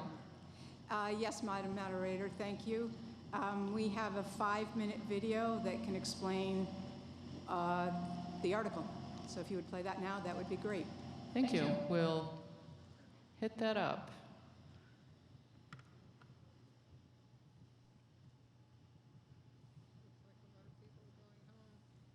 Good evening. My name is Judith Ehrenstein, and I'm part of Mothers Out Front Acton, which is a member, along with 36 other organizations, businesses, and faith communities of the Acton Climate Coalition.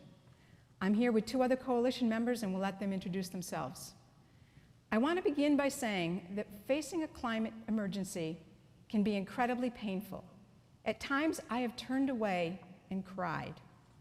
We have all seen the troubling images of storms destroying coastal communities and heard reports of melting ice, rising oceans, and droughts in farmlands. Do you know people escaping the ongoing wildfires or facing horrendous air quality or are affected by recent hurricanes? All which squarely reveal climate change. And while everyone around the world feels the effect of climate change, those living in the poorest places suffer the most. Locally, when you enter Acton's conservation lands, is your initial concern about exposure to tick and mosquito-borne diseases which are thriving in a warming climate? Or think of the ongoing drought, which affects Acton and the rest of the state. The first step in solving any problem is naming it. The climate crisis is an emergency. Article 5 asks us to collectively acknowledge that the news we see from around the world and the changes we notice are the escalating consequences of climate change. An emergency declaration mobilizes people not to turn away but to take action to solve problems, which gives us hope. Hi, my name is Fran Cummings, 33 Martin Street. I'm a semi-retired energy policy consultant and part of Green Acton, a member of the coalition. The basic science of the greenhouse effect has been understood since the 1800s. In fact, I wrote a paper about it for a college science course 50 years ago, though I didn't know how fast it would become an emergency. The burning of fossil fuel, along with other problems such as deforestation, is increasing carbon dioxide and other greenhouse gases in our atmosphere, trapping more of the sun's energy, and heating up our air and oceans. This is disrupting many of the Earth's systems that we rely on and causing increasing suffering and death.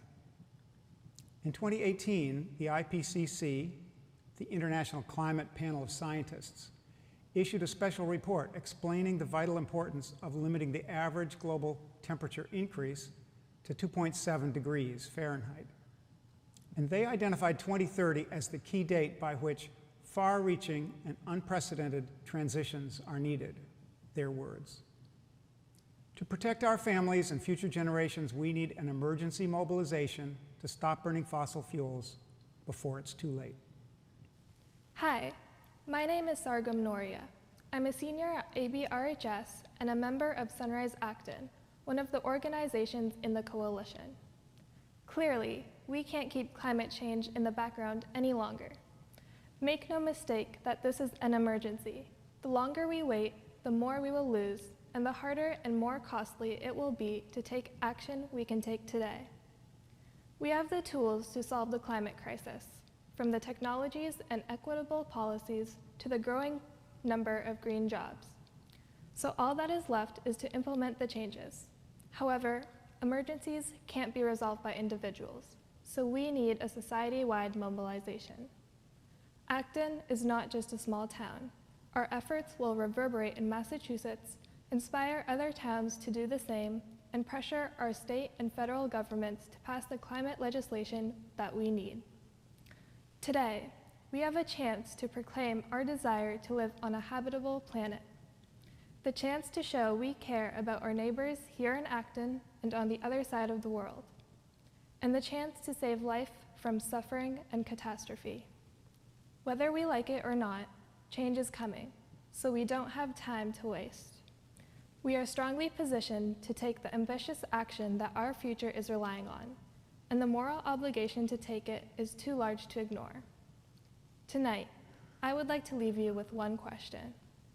Would you rather tell your children that you didn't do enough when you had the chance to save our home, or that you stood up, faced the climate emergency, and demanded change? Thank you. On behalf of the 36 member organizations of the Acton Climate Coalition, we ask you to please vote yes for Article 5. Let's create a better future starting now.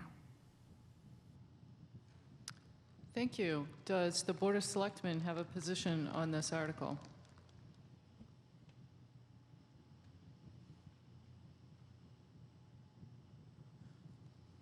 In July, the board set our short and long-term goals, and this particular short-term goal is especially relevant to this article. Create a strong town-wide climate action plan with wide outreach to businesses, residents, schools, and civic organizations. Passing this non-binding resolution would bring focus and urgency to this goal and to other work planned by the town, such as a carbon neutrality plan, another name for a climate action plan, which is the current focus of the Green Advisory Board and will be funded with funds already available. This year, there will be a capital study of town buildings that includes planning for a transition away from fossil fuels. This study was approved at the last town meeting in June. And the town just received a $99,000 Massachusetts Green Communities grant to add extra electric charging stations to Town Hall and other energy reduction initiatives. And the town continues to seek state support for greenhouse gas reduction efforts. The board understands that any additional funding needed to meet the goals of this resolution will come either from state and federal sources or existing budget authority or in future budgets to be developed in open meetings and voted on at future town meetings. This is a non-binding article that sets the stage for action by the town government, by non-governmental organizations, and by members of the public. The Board of Selectmen voted to recommend this article. Thank you. Is there a recommendation from the Finance Committee? The Finance Committee has no recommendation. Thank you. We'll now move to town meeting members. I see there are several people waiting outside. Mr. Mullen, please recognize them. I'll recognize the person at the front microphone. You, sir. Outside? Yeah. Yes, I just, I'm speaking in support of this measure, and I want to say that I was very happy to learn about this, and I'm happy to come here to support it, because I believe that national governments are failing us on this, and I urge people who are interested in climate change as an issue to look at ways that people in local communities around the world are coming together across national borders, such as the Global Parliament of Mayors, which meets every year, and the Campaign for a United Nations Parliamentary Assembly.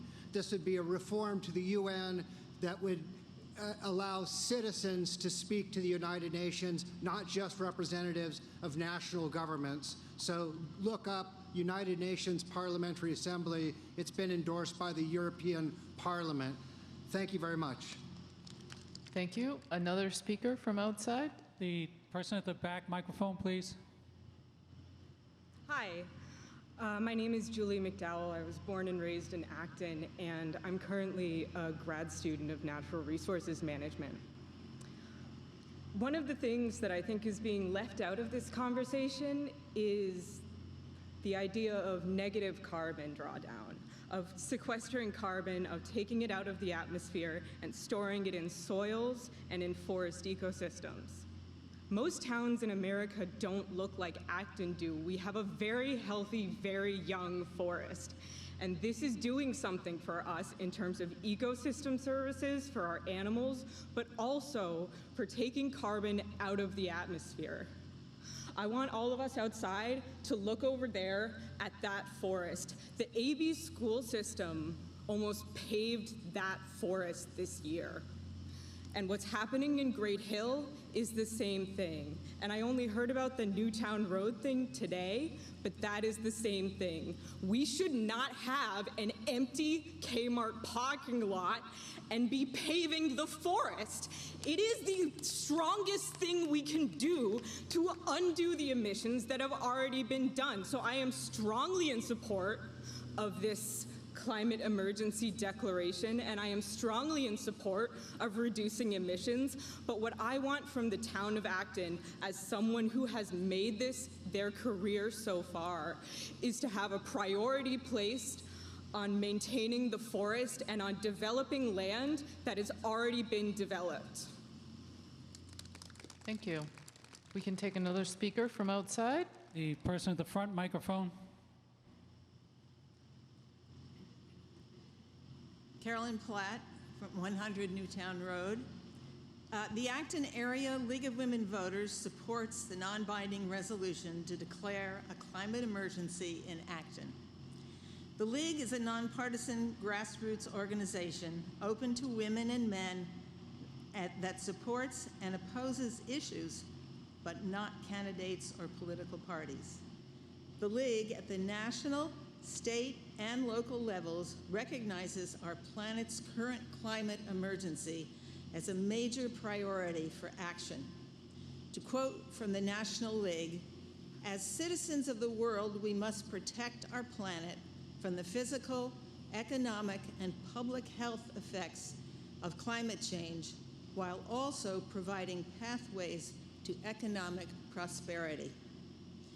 The Acton Climate Emergency Resolution is a commitment for us to work together now as a community in building momentum and support for bold and urgent responses to the climate crisis.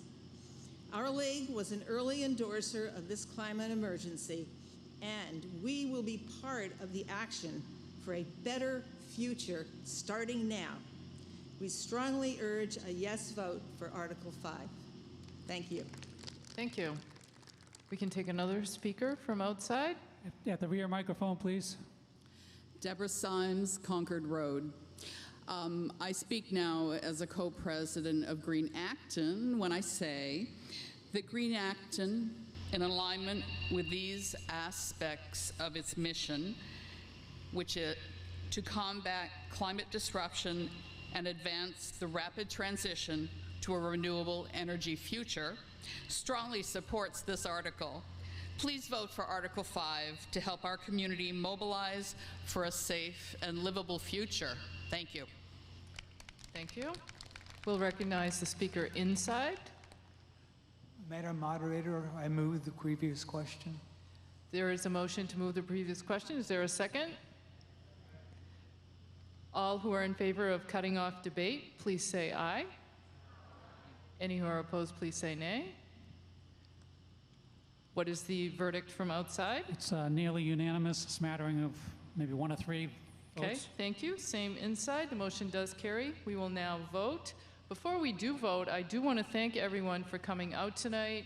And I've noticed a few people swatting flies outside, so we're almost done. So thank you for following all the proper procedures, and be sure to vote for the November election at your earliest convenience. So, Article 5.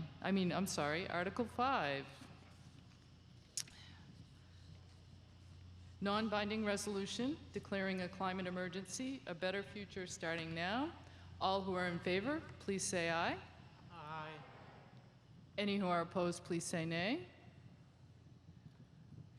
What is the verdict from outside? About 10 noes. Okay. Similar in here, the motion does carry. So I will take a final motion. Madam Moderator, Yes? I move to dissolve this town meeting.